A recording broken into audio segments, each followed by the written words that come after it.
Sadnam. We are Jen and Ramtan from Heart Center Revolution. Our intention with this podcast is to share the best of Kundalini yoga and conscious living with you so you can live a more heart-centered life. Satnam Revolutionaries, and welcome to episode 52 of the Heart-Centered Revolution podcast. We are so happy to have you back if you've been following along, and welcome any new listeners. This is a really, really special episode. This conversation with Ramtan was just one of those reminders to me as someone who's been, with him for 10 years and we've been married for a while. This conversation really reminded me how incredible he is, and how just wise and amazing his teachings are. And so I hope that you enjoyed this conversation as much as I did. We talk a lot about overthinking. That was kind of the focus of this episode, kind of what overthinking is, like how it operates from a yogic perspective, but also from a subconscious mind, like hypnosis, hypnotherapy perspective, how it affects our lives. And we share a few techniques of how you can stop yourself from overthinking, because that overthinking really is what fuels our day-to-day stress and kind of being out of the present moment. At the end of the episode, I lead you through a pranayama that helps activate some of the higher glands in the body, like the thyroid and the parathyroid, and it can also help expand your lung capacity. And it's kind of a unique, fun one. So I look forward to doing it with you. Let's jump into our discussion. Satnam, and welcome to the discussion for episode 52 the Heart-Centered Revolution podcast. Today, we're going to talk about one of the things that my clients bring up the most.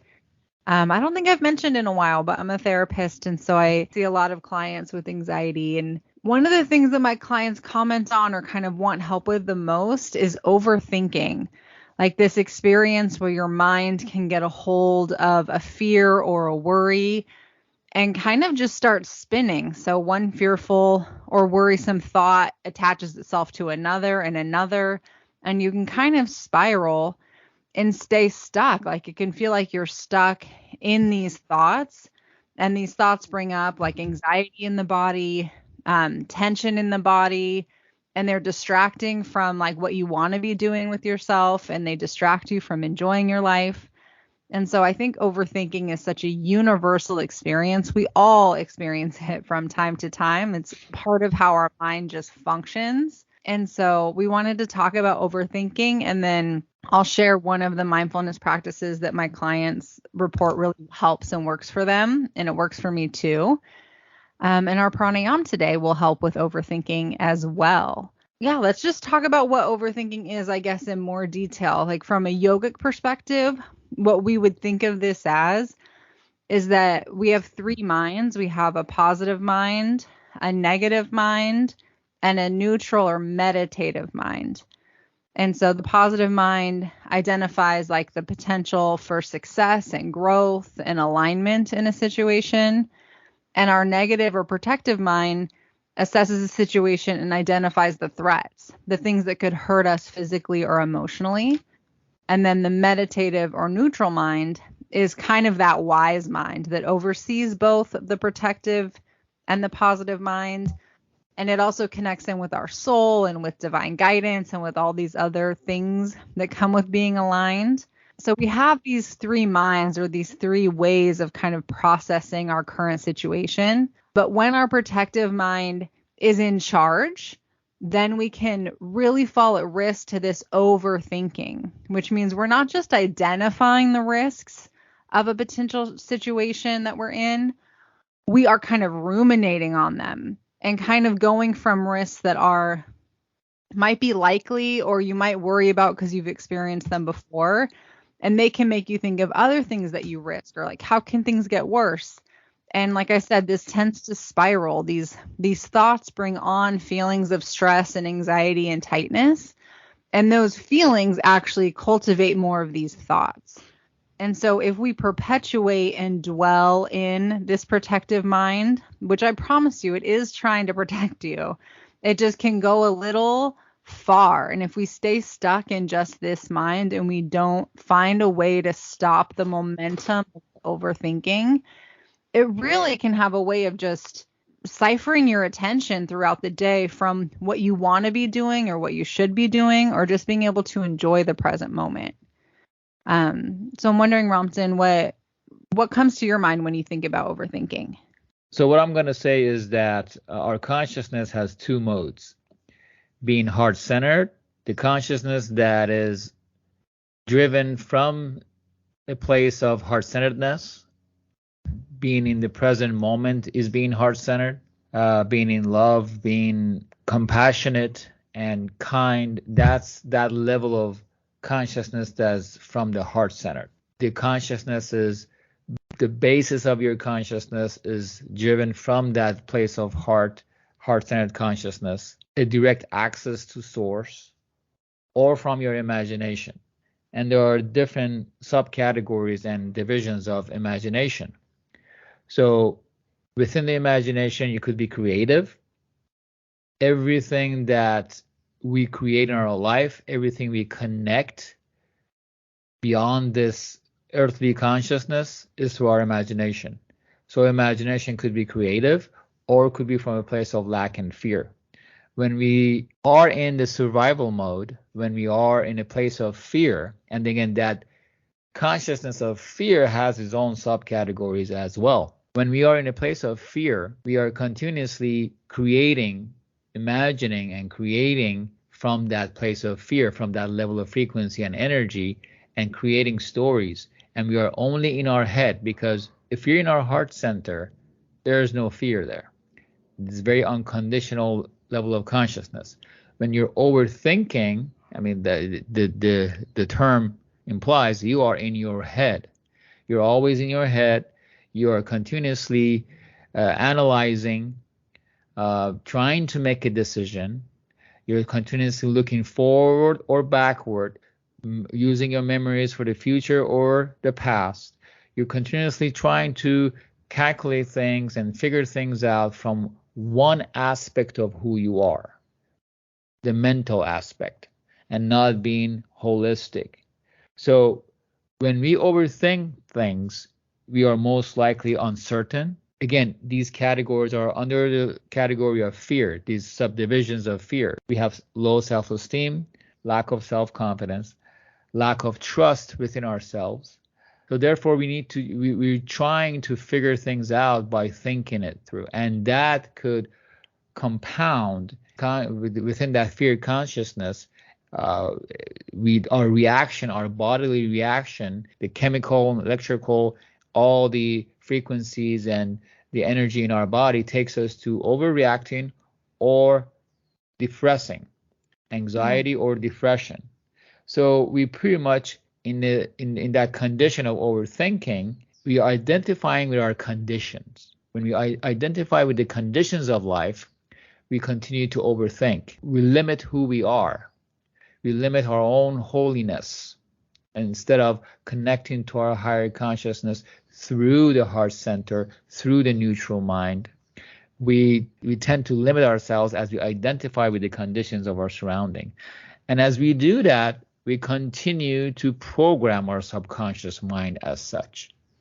That is such an interesting take. I love these topics because it's like, for those of you listening, like we come up with a topic to talk about, but we don't really outline anything. And every time Ramtin and I have complementary but very differing like perspectives on the same thing. And so I always love hearing your perspective. It's really inspiring. I love this idea of there's two modes of consciousness, like you're either in your heart center or in your imagination. And the imagination really covers the breadth of our mental experience, from imagining your future and, you know, having kids or a vacation or retirement, like these things that are so inspiring and uplifting, to also imagining the fears that could potentially manifest. Yeah, our life thus far, the conditions of our thinking, every system in place right now is mainly based and have been developed from a very mental perspective, from our mental power.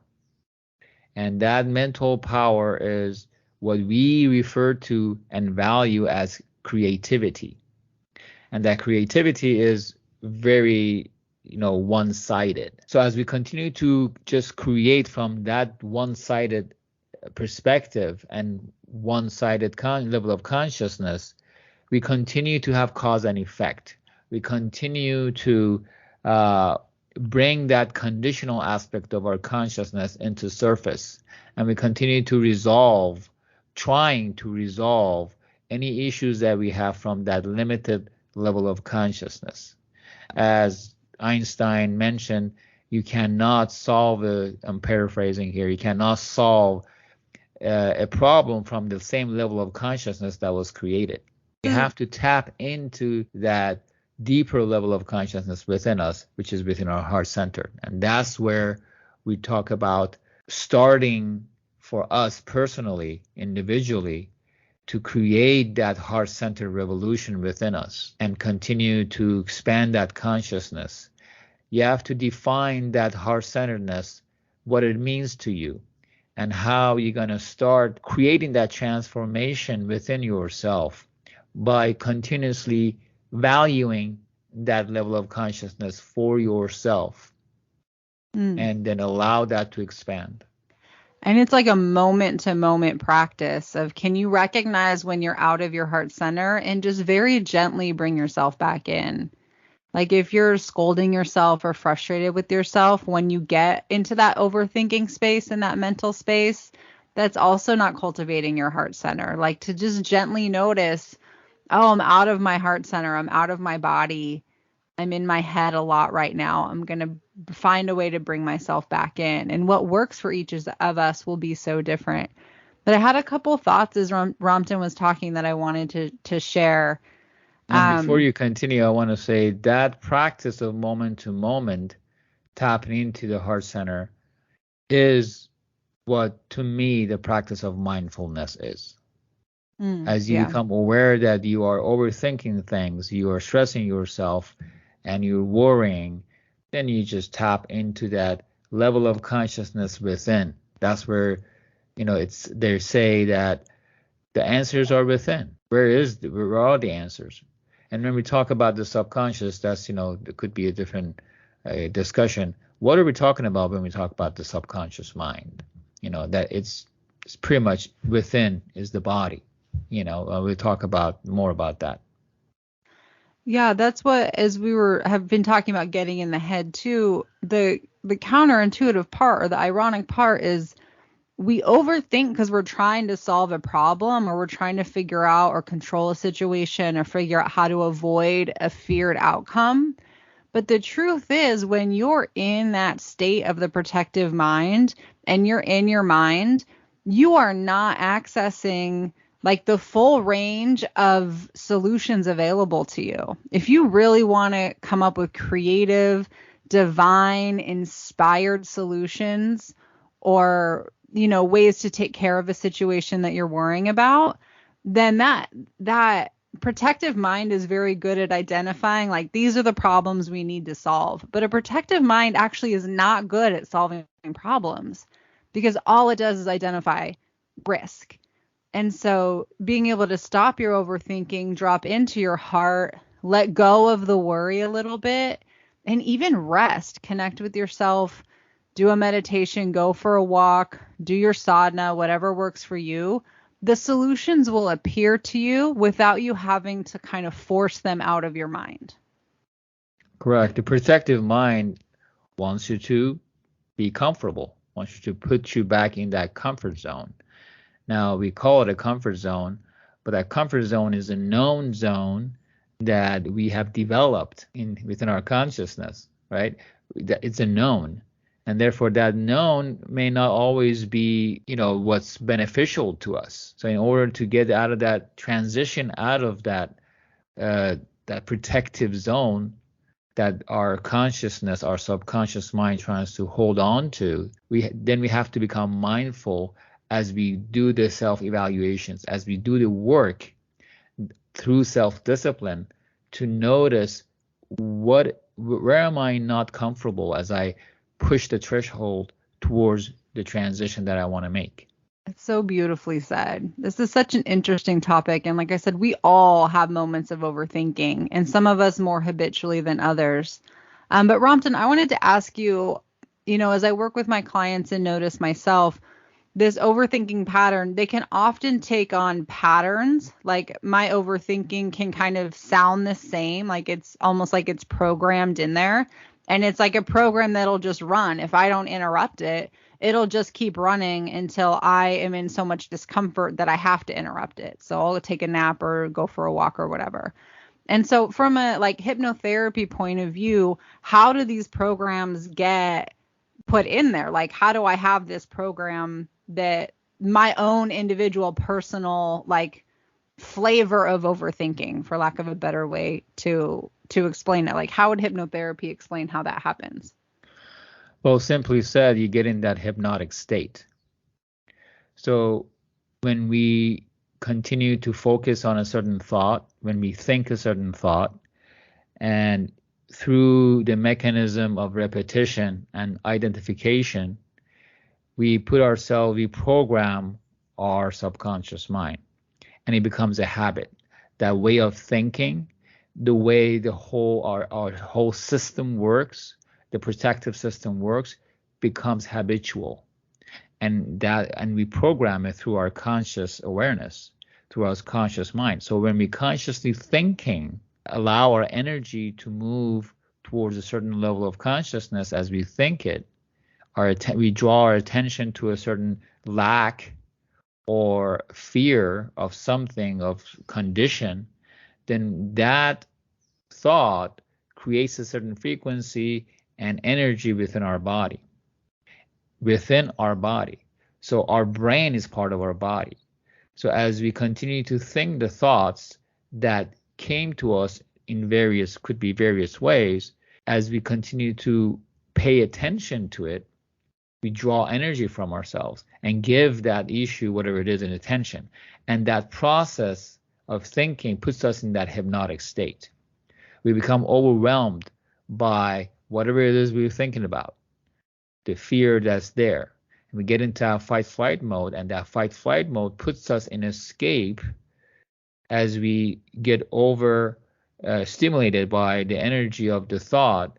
That escape is a hypnotic state. And when we get into that state, the filter that protects the subconscious mind is open to allow the programming to be added or reprogrammed. So basically, the answer is we get into a hypnotic state. We continue to program and reprogram and add to the program of whatever it is in our subconscious mind that tries to protect us. Nothing is wrong with that system. There's nothing, our subconscious mind is not bad or good. It's just our subconscious mind, which is, again, is our whole body. Every system in our body is part of the subconscious mind. And that our body captures the memories and stores it in every cell of the body, every neuron in our brain. So the subconscious mind is a very physiological thing. I had to actually sort that out for myself. And a lot of people talk about the subconscious mind as a very abstract idea. And there are different levels of subconscious mind. There's this part of the subconscious mind that we call that mental capacity, that field of energy that is filled with level of consciousness. There's all different levels of consciousness. That's what we're talking about here. There's a part of the subconscious mind that works closely with the conscious mind, with your thinking, with your logical thinking, decision making, analyzing, and so on and so forth. And when we continue to do that, continue to analyze and try to figure things out mentally, that starts to program an aspect of our subconscious mind that then feeds that programming back to us to protect us in a form of anxiety or depression. Interesting. And so that's what you do in hypnotherapy, right? You help people access that state of hypnosis, and then intentionally kind of like put in programming that undoes these patterns that are anxiety provoking, depression provoking. You kind of try to rewrite the programming while putting someone in a state of hypnosis or deep relaxation so that their subconscious mind can receive it and not just the conscious mind. Is that right? Exactly. It's, there's different levels, there are different stages. The awareness of what the problem is. Sometimes when someone comes in, they're very aware of what the problem is. Sometimes they may be aware of one aspect of the problem, but not other aspects of the problem. So that self-evaluation, the openness to receive and understand what is it that may be the problem there. That awareness is the first step. And what is it that puts me, how am I putting myself in that state of hypnosis, right? That hypnotic state. Is it my anxiety? Is it my overthinking? Is it a certain habit? Is it my habitual eating? Is it the conditional aspects of my life? Is it someone else, the way they talk to me, the way they, I'm interacting with them, in what situation, how I associate with anything? And that's a big thing. How do I associate with everything, the conditions of my life? That association creates that identification of how we perceive, how we program our subconscious mind. So as we learn that, then there are techniques and there are ways, mindfulness is one of them, to dehypnotize yourself from what you've been hypnotized with. And as you do that, then you learn techniques how to continue to enhance the programming of the subconscious mind, what to do to continue to reprogram and then enhance that programming as you go on. Yeah, it's such a cool experience, hypnotherapy. That's actually not where I thought this conversation was going to go, but I think it's such an interesting part of it. Is there anything you want to say about overthinking before I share the mindfulness technique that myself and my clients find helpful as a first step to kind of combating it? One thing to distinguish here is that I teach my clients is that thinking and having thoughts are different, two different things. Our thinking is intentional, right? So when we overthink things, that means we're trying to figure things out constantly. Some people may have thoughts coming in and they think that's overthinking. Thoughts come in are mostly through your subconscious mind.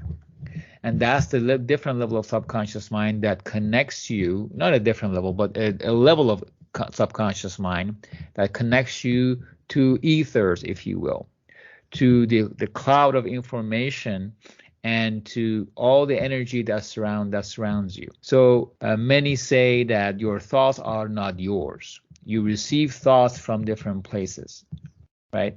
So you could change the direction of the thoughts that you have by thinking something else, by becoming mindful, by using techniques to bring your attention to something that's more pleasant, more positive. We could talk about how to do that as you tap into your heart center. And that's a very beautiful way of doing it. So your thoughts that are coming in could be part of the reason we think we overthink things. The anxiety that we have, depression, all that is because of the energy that we receive, our sensitivity mentally, emotionally, and physically. Because every part of our body has its own intelligence and receives energy in its own way. That's why the practice of Kundalini yoga is so beautiful, so imperative for any practice of yoga.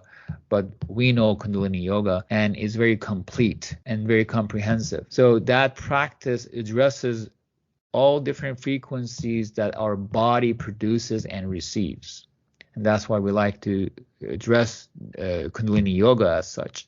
Is very scientific. So when you overthink something, when you try to figure something out and you have that underlying emotions based on the associations you have from the past within the subconscious mind, then if you have lack of trust within or about whatever you're involved in, underlying fear, then you continue to try to figure out, and that's the overthinking part. But again, thought and thinking. When we have thoughts coming in, you could simply redirect your thoughts by thinking differently, by bringing your attention to something that's in the present moment.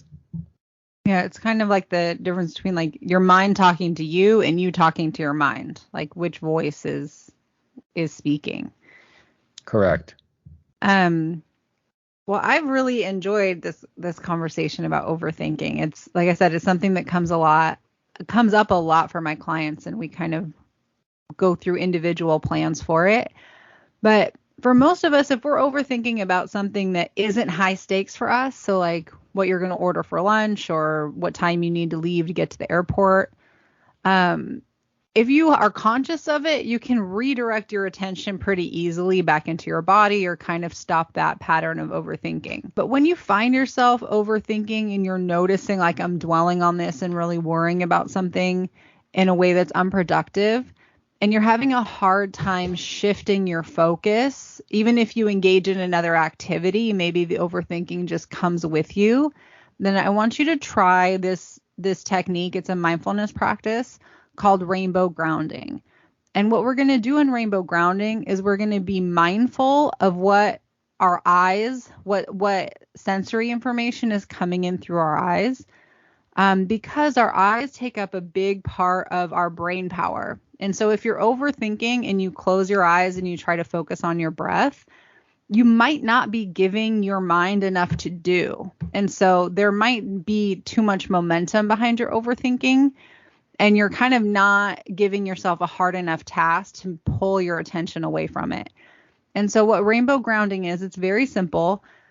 So when you notice overthinking, you can look around your room, and then the first object you notice, so the room I'm in, I'm noticing a frame and it's blue. And so I would tell myself mentally, right, oh, this frame is blue. So you just pick an object, you know its color, and then look around your room and just make a mental list of all the things you see that are also blue or have some blue. So I see a book that's blue, a marker that's blue, another marker that's blue. I see like a makeup case that's blue. And then when you're kind of done with a color, then just look around the next object that catches your eye. You just know its color and you go through the same process. So I see another marker that's standing out to me as pink. And so there's a painting that has pink in it. There's a picture that has pink in it. There's a napkin that has pink in it.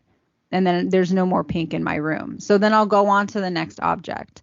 And this sounds very, very simple, but it's effective because you're giving your mind a simple task to do that's not going to stress you out. Please don't stress about getting all the items or all the colors. Like, you're just trying to busy your mind.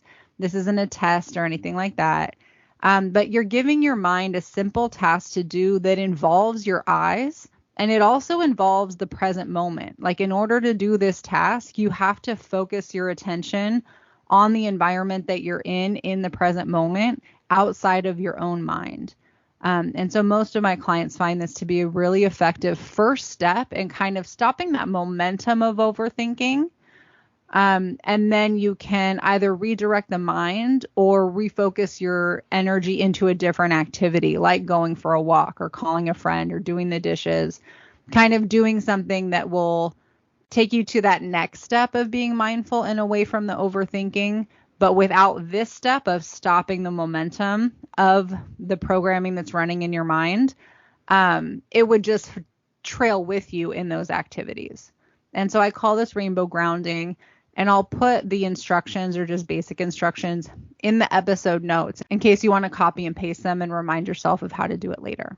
Okay, I guess that's it for our discussion today. Any thoughts, Rumpton, as we wrap up? Just want to remind everyone to connect with nature as much as you can. We are part of nature. As much as we are a spiritual being having a human experience, within our consciousness, our awareness that we are a human being. And as a human being, we are part of this nature. So connecting to the nature.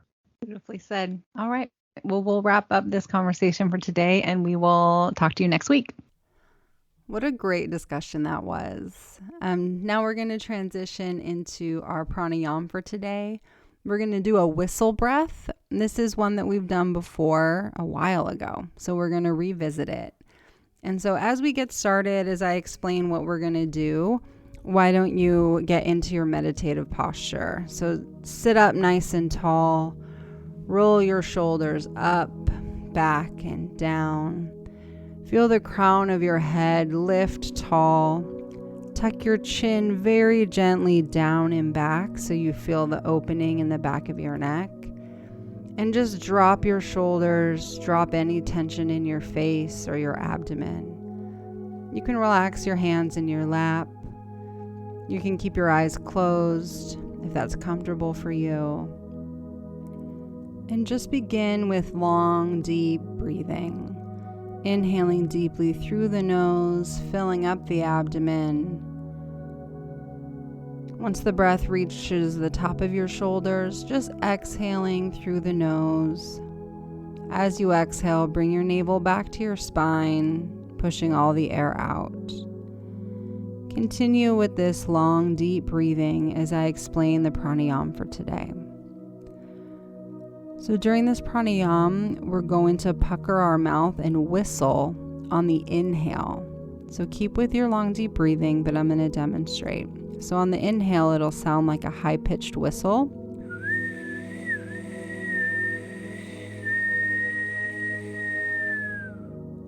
And then you'll exhale through the nose.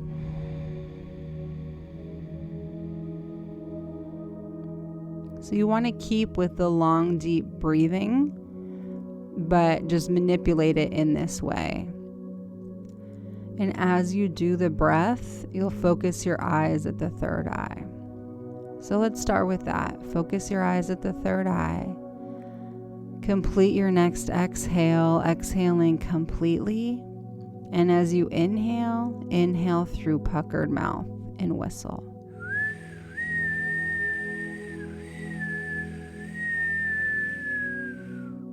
Exhaling through the nose.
If your mind has wandered, bring your attention back to your breath, to what it feels like coming in through the lips, what it sounds like to make the whistle, what it feels like expanding your body on the inhale, and on the exhale, contracting your body, coming out the nostrils.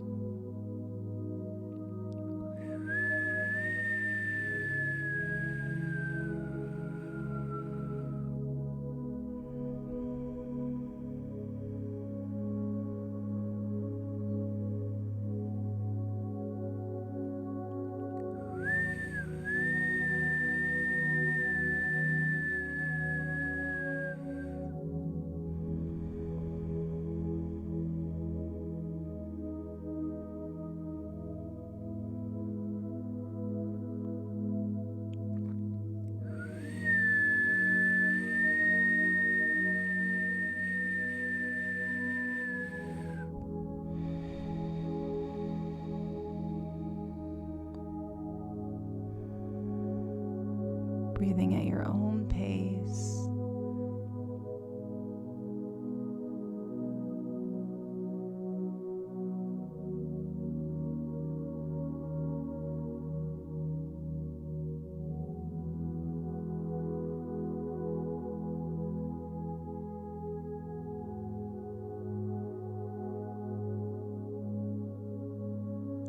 All right, on your next exhale, exhale completely.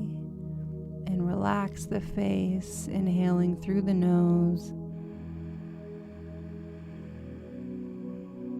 Suspending the breath gently, pulling that energy up the central channel of the body, out the crown of the head.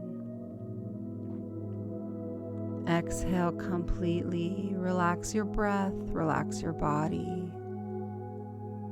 Just checking in with yourself. Checking in with your mental, emotional, and spiritual states. noting any kind of shift that happened as a result of this brief practice. These pranayama practices are always here to support you. And when you're ready, blink open your eyes. All right, that is it for episode 52. I can't believe it, of the Heart-Centered Revolution podcast.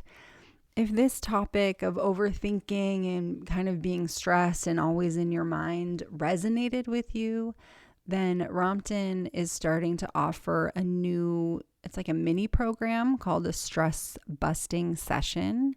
And it's an incredible opportunity to get some one-on-one feedback as to what kind of underlying beliefs might be fueling your overthinking or your stress, but also get some techniques that can kind of stop it in its tracks for you. And so we created this really amazing combination of, it's like a 90-minute breakthrough session, so you with him one-on-one, so you get really personalized feedback as to what would be beneficial to you, and some take-home practices, like things you could do after the breakthrough session. And then you come back 30 days later for a booster or a follow-up session, just to check in and see what's working, what's not, kind of tweak your process. So it's a really great combination of that one-on-one support that a lot of us need, without being like a 6 or 8 week course where you have to invest a ton of time or a lot of money. It's actually a really affordable little mini program that we put together.